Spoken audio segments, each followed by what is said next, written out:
The wind howled across the empty plains that night, carrying with it the echoes of loneliness and the scent of rain.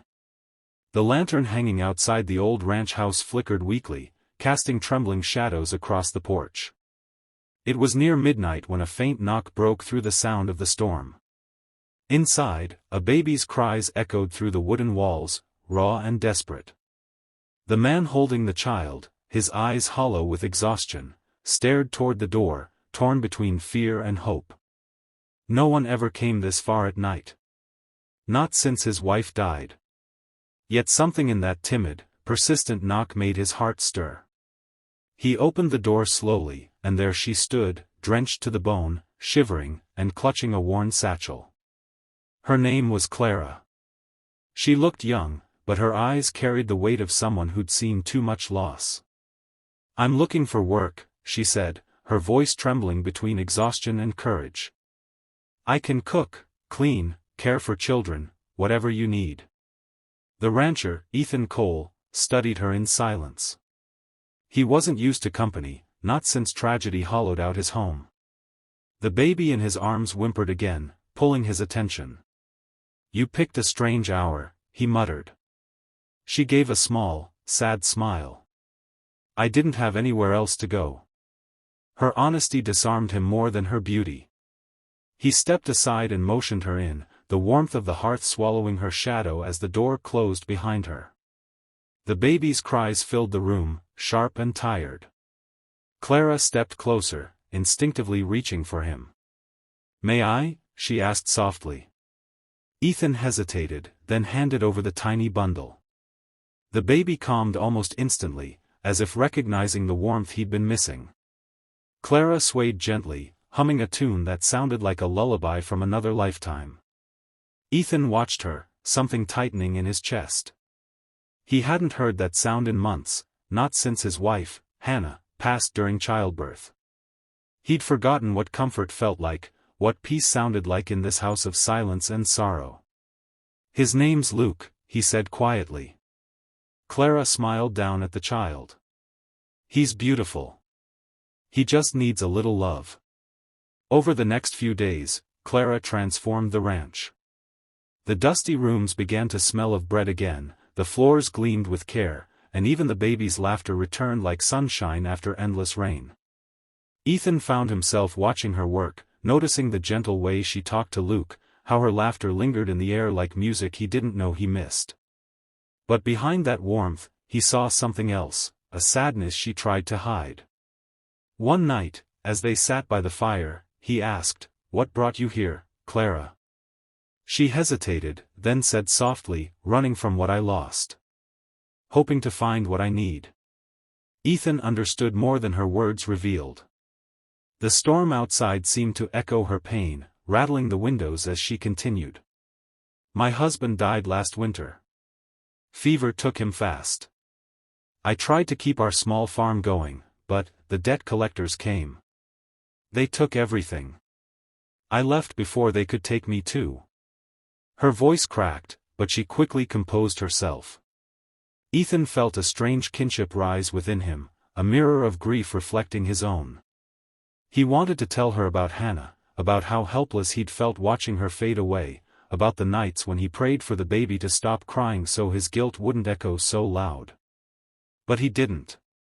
Instead, he said, "You're safe here, Clara." As weeks passed, they fell into rhythm. She worked the kitchen, tended the garden, and cared for Luke like he was her own. Ethan began smiling again, small at first, then genuine.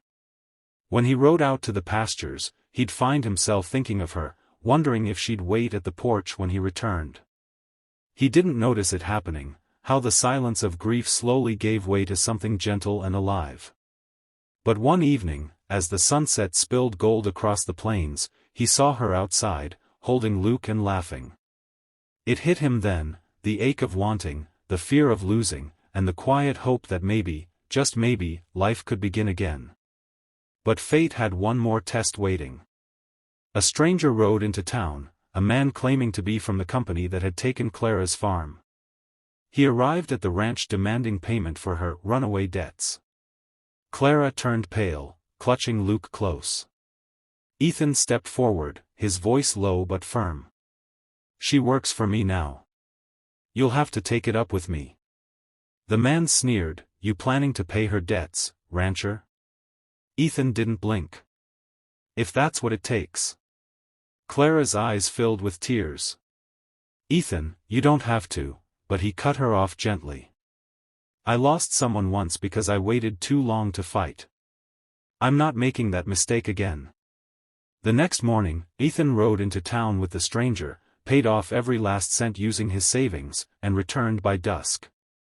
When Clara saw him coming, she ran to him, tears streaming freely.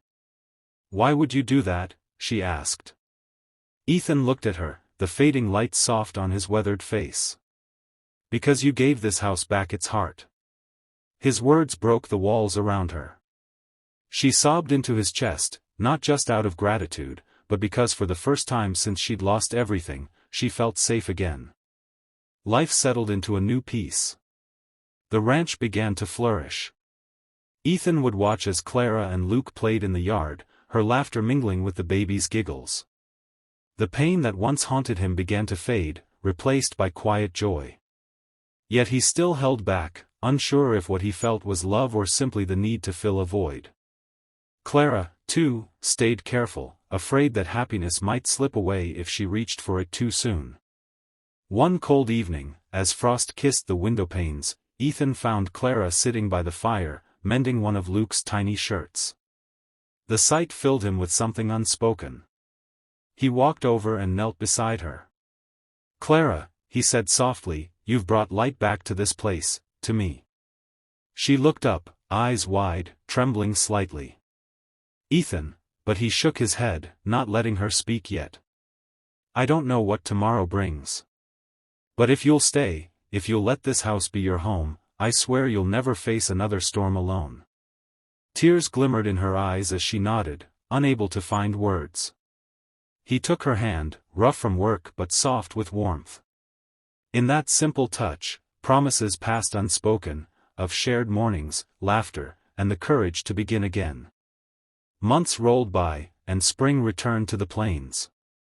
Wildflowers bloomed along the fence lines, and the sound of a woman's voice singing drifted from the porch once more. Luke, now walking unsteadily, toddled after chickens while Ethan repaired a fence nearby.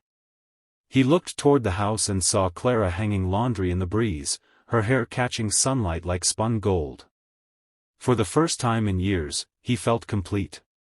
Sometimes, at night, he'd wake to the sound of Clara humming softly to Luke, the same lullaby she sang that first night. He'd lie there, eyes closed, letting that sound carry him back to peace. He realized that love doesn't always come when you call, it often knocks when the world is darkest, asking only to be let in. On Luke's first birthday, they invited the small town for a gathering.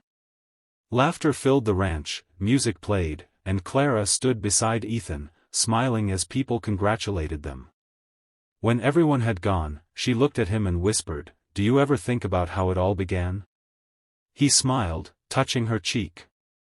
"Every day. You knocked at midnight, and everything changed."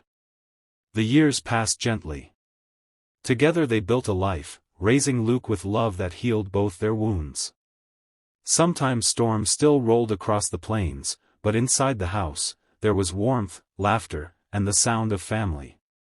Ethan often thought back to that night, the knock, the rain, the broken woman on his porch. What he didn't know then was that she hadn't just come looking for work. She had come so he could find himself again. And Clara, when she looked at him now, no longer saw the haunted rancher she met in the storm. She saw the man who had opened not just his door, but his heart. In the quiet of the prairie nights, beneath endless stars, they found what they both thought they'd lost forever, home. The baby who once cried through the night now slept peacefully between them, the sound of the wind no longer mournful but tender. It carried whispers of love reborn from loss, of two souls who found healing in each other's brokenness. And whenever someone asked Clara how she came to live on that lonely ranch, she would smile softly and say, "I knocked for work at midnight, and found my forever instead."